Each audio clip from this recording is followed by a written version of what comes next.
আসসালামু আলাইকুম। Welcome to MEH engineering Facebook page and YouTube channel.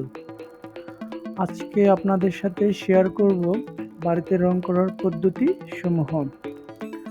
বাড়িতে রং করতে সাধারণত 4টি ধাপ অনুসরণ প্রয়োজন হয়। ধাপগুলো হলো সারফেস প্রিপারেশন, প্রাইমার বা আস্তর, পুটিং, রঙের কোট। রং করার ধাপসমূহ: সারফেস প্রিপারেশন।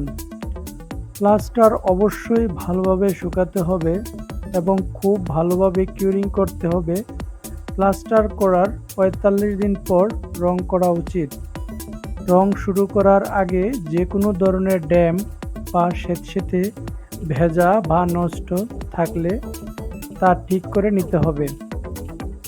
এরপর পাথর বা স্যান্ডস্টোন দিয়ে ভালোভাবে ঘষে নিতে হবে।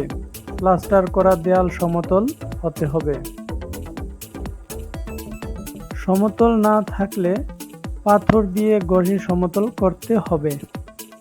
এতে কোনো আলগা, ময়লা বা অন্য কোনো পদার্থ থাকলে তা পরিষ্কার করে ফেলতে হবে। এরপর চুনের পানি দিয়ে ধুয়ে ফেললে ভালো হয়। এতে প্লাস্টার ভালোমতো শুকিয়ে যায়। এরপর স্যান্ডপেপার বা সিরিজ কাগজ দিয়ে ঘষতে হবে। প্রাইমার বা আস্তর। সারফেস প্রিপারেশন হয়ে গেলে প্রাইমার বা আস্তর করতে হবে। এক আস্তর দেওয়া হয় এই প্রাইমার। মূলত প্লাস্টার ও রঙের মধ্যে আঠালো সম্পর্ক তৈরি করা এবং প্রাইমারের কাজ। প্রতি গ্যালন প্রাইমার 45 স্কোয়ার মিটার আস্তর দেওয়া যায়। রোলার বা ব্রাশ দিয়ে প্রাইমার দেওয়া হয়। দেওয়ার আগে এই প্রাইমার পানি দিয়ে পাতলা করে নিতে হয়। এটি আঠালো সম্পর্ক তৈরি হওয়ার পাশাপাশি সারফেসকে মসৃণ করে। এছাড়া শোষণ ক্ষমতা কমিয়ে দেয় এবং রং সুন্দরভাবে ও বেশি জায়গায় ছড়িয়ে দেয়। পুটিং।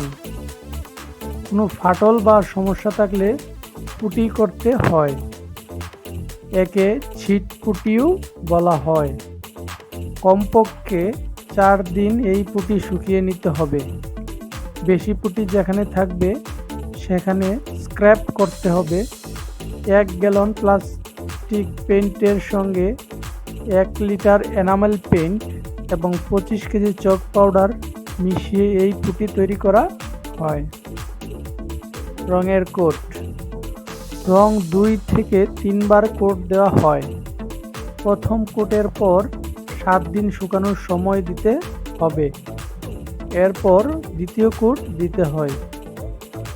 এতেও যদি রং ভালো না হয়, যেমন পরিচ্ছন্ন না হয়ে ছোপ থাকে বা রং হালকা হয়, তাহলে দ্বিতীয় কোটের 3 দিন পর তৃতীয় কোট দেওয়া হয়।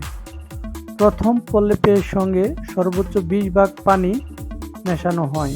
দ্বিতীয় কোটের সঙ্গে সর্বোচ্চ 15 ভাগ পানি মেশানো হয়। রঙের কোট।